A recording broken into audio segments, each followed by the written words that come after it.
رات کے تقریباً 12-1 بجے میرے کمرے کا دروازہ بجا۔ میں نے حیران پریشان دروازہ کھولا تو سامنے بخشو کھڑا تھا۔ مالک، معافی چاہتا ہوں، آرام میں خلل ڈالا، لیکن ایمرجنسی ہے، آپ کو ساتھ چلنا ہوگا۔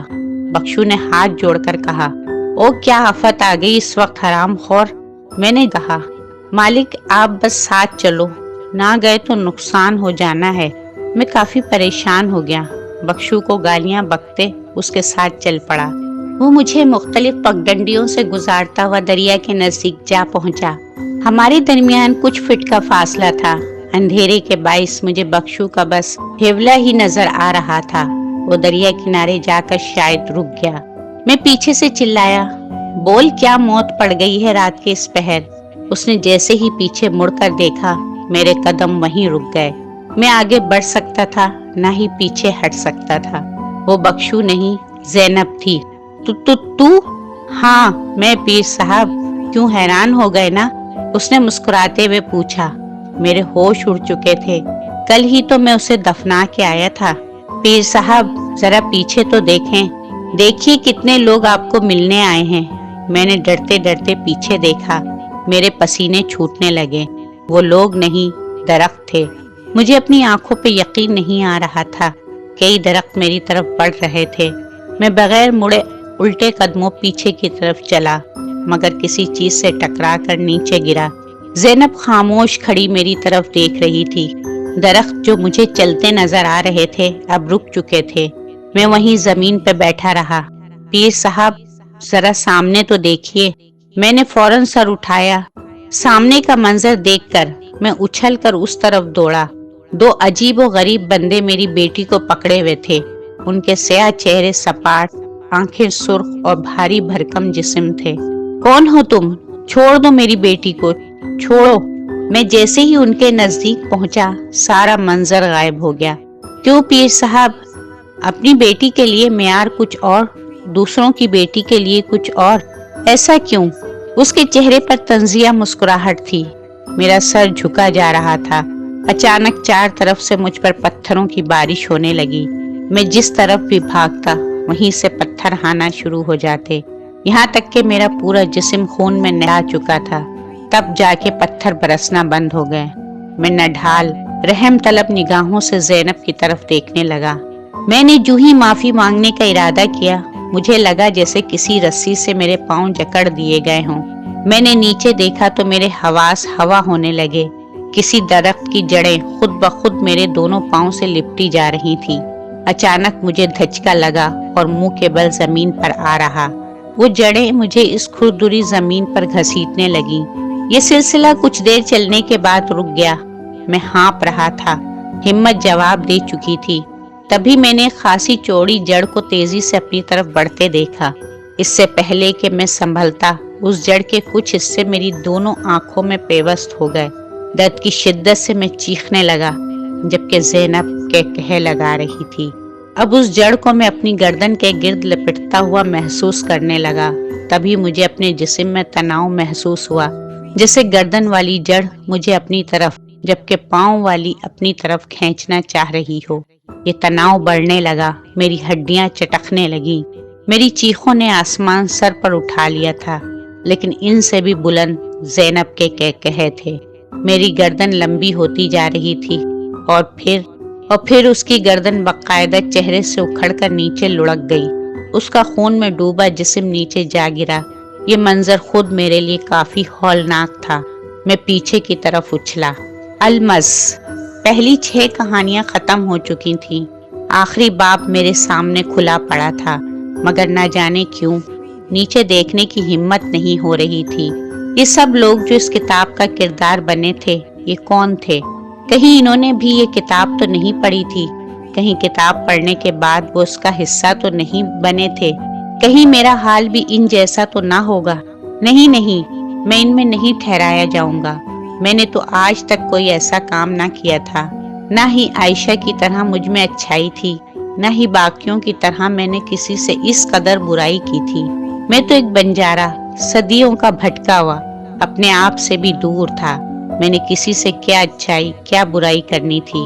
مجھے تو خود وقت نے اٹھا اٹھا کر ایسے پٹخا کہ جسم کا رواں رواں درد کرتا تھا۔ میں خود کا محاسبہ کرنے کا سوچتا، مگر محاسبہ کہاں کا محاسبہ، کیسا محاسبہ؟ محاسبہ تو اس کا ہوتا ہے جس نے اپنی زندگی خود جی ہو۔ میں تو ایک عام انسان کی طرح زندگی بھر دوسروں کی زندگیاں جیتا آیا تھا۔ زندگی میری تھی ہی کب جو میں نے جی ہی نہیں؟ اس کو زندگی کہہ کر اس کا محاسبہ نہیں، ہرگز نہیں۔ میں اس کتاب میں کہیں فٹ نہیں آتا۔ پھر مجھے رفتہ رفتہ گزشتہ واقعات یاد آنے لگے۔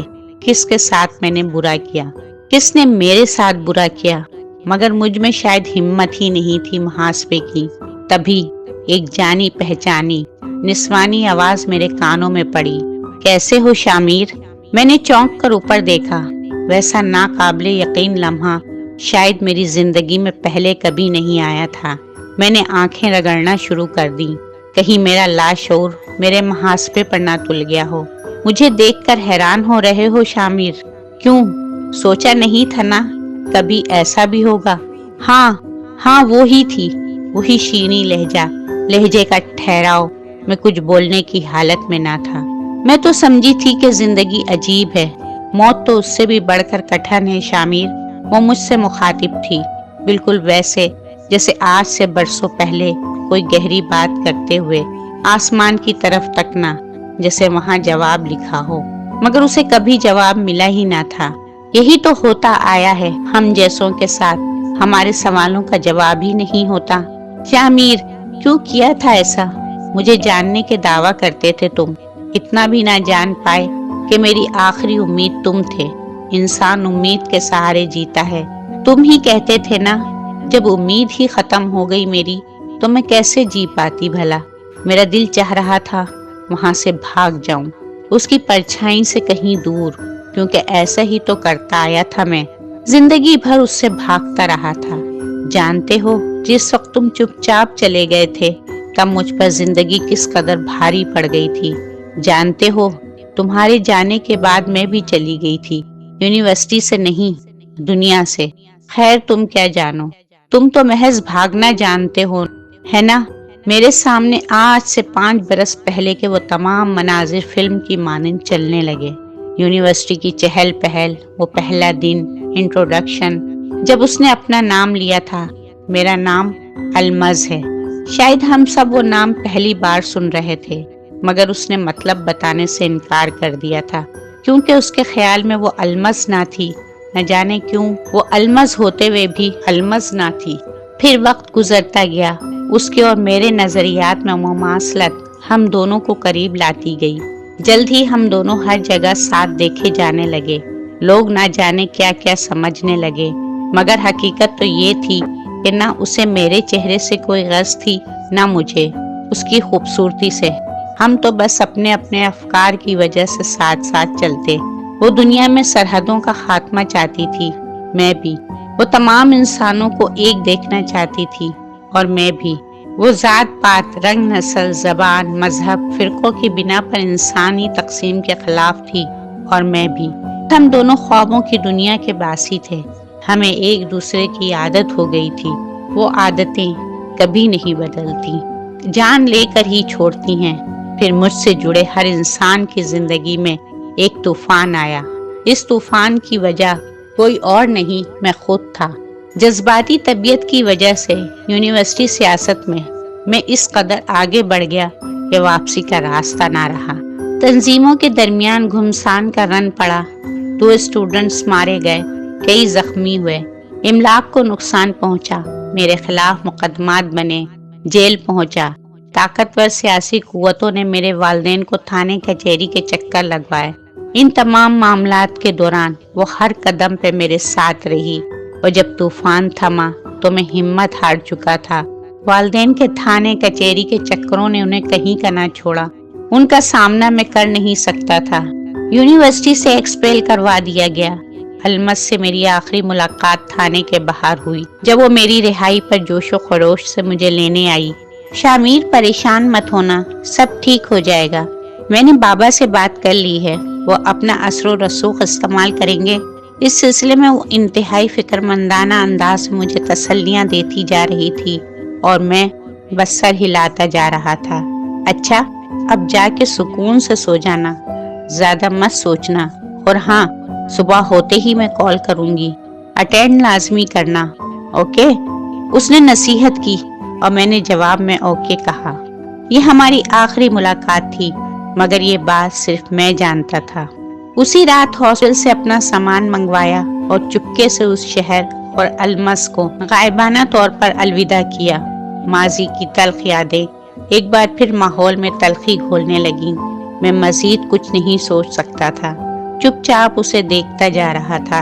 شمیر، جانتے ہو مجھ پر سب سے بڑا الزام کیا لگا تمہارے جانے کے بعد؟ یہ کہ میں نے خودکشی کی تھی۔ وہ خودکشی تو نہ تھی، وہ تو ہارٹ اٹیک تھا، وہ تو قتل تھا، میرا، میری امیدوں کا، میرے خوابوں کا اور میرے حوصلوں کا۔ اس کی ہر بات میرے ضمیر پر، میرے دل پر ایک چوٹ تھی۔ میں بہت کچھ کہنا چاہتا تھا، معافی مانگنا چاہتا تھا، مگر شاید وقت گزر چکا تھا۔ یہ سزا جو پچھلے 5 سال سے میں بھگت رہا تھا، زندگی بھر بھگتنی تھی۔ آہ، تم مرد ہو کر بھی ہمت ہار گئے تھے۔ میں تو پھر ایک لڑکی تھی، ٹوٹی بکھری، حساس۔ میں کب تک برداشت کرتی؟ تم نے پل بھر نہ سوچا، تم بھاگ گئے، میں پیچھے رہ گئی۔ میری ساری دعائیں، ساری محنتیں رائگاں گئیں۔ میں چہرہ ہاتھوں پہ ٹکائے بیٹھا رہا۔ میری آنکھوں سے آنسو برس برس کے ہاتھوں کو گیلا کر رہے تھے۔ کاش المس میں کچھ کہہ پاتا، کچھ بول پاتا۔ وہ دوبارہ گویا ہوئی، شامیر جاؤ، معاف کیا تمہیں۔ اب تم یہ فیصلہ کرنا کہ تمہاری کہانی ماضی کی محتاج رہے گی یا پھر تعمیر نو کی نوید ہوگی۔ جاؤ، اپنے ٹوٹے بکھرے نامکمل خوابوں کی کرسیوں پر کھڑی المس تمہیں معاف کرتی ہے۔ نہیں، مجھے معاف مت کرو۔ جانتے ہو میں المس ہوتے ہوئے بھی المس کیوں نہ تھی؟ کیونکہ المس کا مطلب ہے خوشنما، دیدہ زیب۔ نہ تو میں کبھی خوشنما رہی، نہ ہی دیدہ زیب، اس لیے میں المس نہ تھی۔ اس کے یہ الفاظ بجلی بن کر مجھ پہ گرے۔ میں نے چونک کر اوپر دیکھا، وہ جا چکی تھی۔ دیدہ زیب، خوشنما، المس جا چکی تھی۔ میں اس کا مجرم تھا۔ کافی دیر یوں ہی چپ چاپ رونے کے بعد میں نے بالآخر کتاب کی طرف نظر دوڑائی۔ ٹائٹل المس، لیکن صفحے خالی تھے۔ میں سمجھ گیا کہ اب مجھے دوسروں کی زندگی کو المس بنانا ہے۔ میں نے فون اٹھایا اور برسوں بعد گھر کا نمبر ملایا۔